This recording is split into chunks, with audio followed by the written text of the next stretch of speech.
Hello friends, welcome back to our channel. आजचा आपला topic आहे first come first served numerical of operating system scheduling algorithm. चला तर मग सुरू करू. आपल्याकडे फर्स्ट कम फर्स्ट सर्व्ड बेसिसमध्ये आपल्याला प्रत्येक वेळेस काही नंबर ऑफ प्रोसेसेस दिले जाणार, त्यांचा अरायवल टाईम दिला जाणार आणि बर्स्ट टाईम दिला जाणार. बर्स्ट टाईम म्हणजे त्या पर्टिक्युलर प्रोसेसला एक्झिक्यूट होण्यासाठी किती वेळ लागेल. ओके. आणि कंप्लीशन टाईम म्हणजे काय, की ही प्रोसेस आल्याच्या नंतर ती सुरू कधी झाली आणि एक्झॅक्टली किती वेळानंतर ती संपली. ठीक आहे. याबद्दल आपण हा गॅट चार्ट काढताना आपण पाहूया. सर्वात आधी आपल्याकडे आपण गॅट चार्ट काढणार आहोत. ओके. प्रत्येक वेळेस गॅट चार्ट सुरू करताना हा 0th सेकंडला सुरू करायचा. 0th सेकंडला आपल्याकडे एक प्रोसेस आलेली आहे जी आहे P1. आणि P1 जसं की आपलं नाव आहे फर्स्ट कम फर्स्ट सर्व्ड, म्हणजे काय, जी सगळ्यात आधी आली ती आधी एक्झिक्यूट होणार.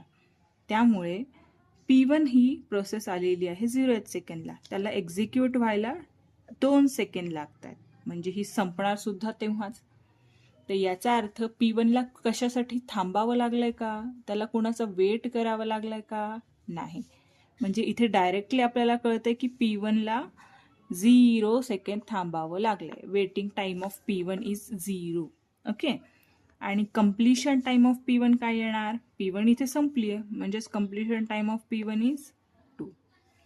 त्यानंतर आपली प्रोसेस ही 2 सेकंडला आपलं प्रोसेसर फ्री झालंय. तर 2 सेकंडपर्यंत अजून एक कुठली प्रोसेस आली आहे, प्रोसेस P2. याच्यामध्ये प्रोसेस P2ला प्रोसेसिंग टाइम काय आहे त्याचा 2 सेकंड, म्हणजे ही किती सेकंडला संपणार, 4, बिकॉज यांचा बर्स्ट टाइम आहे 2. ओके. म्हणजेच प्रोसेस P2चा कम्प्लिशन टाइम काय झालाय 4. यानंतर आता 4th सेकंडला माझ्याकडे कुठलीही प्रोसेस अवेलेबल नाही आहे एक्झिक्युशनसाठी. मला अवेलेबल कधी असणार आहे प्रोसेस 5th सेकंडला. म्हणून 4 पासून 5 पर्यंत जो टायमिंग आहे हा आयडल टाइम म्हणला जातो. आयडल टाइम म्हणजे रिकामा वेळ, जो की आपल्याकडे भरपूर असतो. 5th सेकंडला माझ्याकडे P3 प्रोसेस आहे स्टार्ट होणार. P3 प्रोसेसचा एक्झिक्युशन टाइम किती आहे 3 सेकंड्स, म्हणून हा 5 आणि 3 8.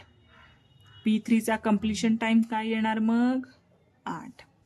आता इथे माझ्याकडे ही प्रोसेस ऑलरेडी आलेली आहे, प्रोसेस P4, म्हणून मी ती डायरेक्टली एक्झिक्युशनसाठी घेणार आणि ज्याचा बर्स्ट टाइम आहे 4.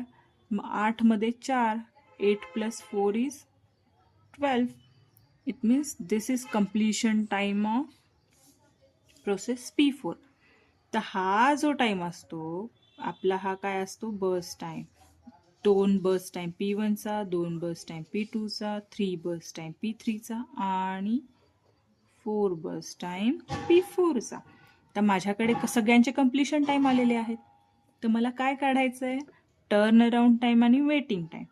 तर टर्न अराउंड टाइम म्हणजे काय, completion time minus arrival time, म्हणजे मी आले कधी आणि मला सगळं प्रोसेस संपवायला किती वेळ लागलाय. तर याचाच अर्थ काय आहे, इथे काय येणार, completion time minus arrival time is 2. Completion time minus arrival time 4 - 1 3. Completion time minus arrival time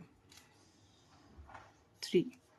Completion time minus arrival time. ठीक आहे. तर हे काय झालं आपला टर्न अराउंड टाइम.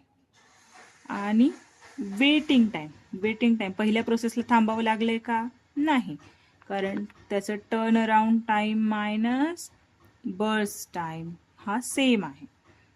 याचा टर्न अराउंड टाइम काय आहे P2चा 3, बर्स्ट टाइम काय आहे 2, म्हणजे याला 1 सेकंड वाट बघावी लागली.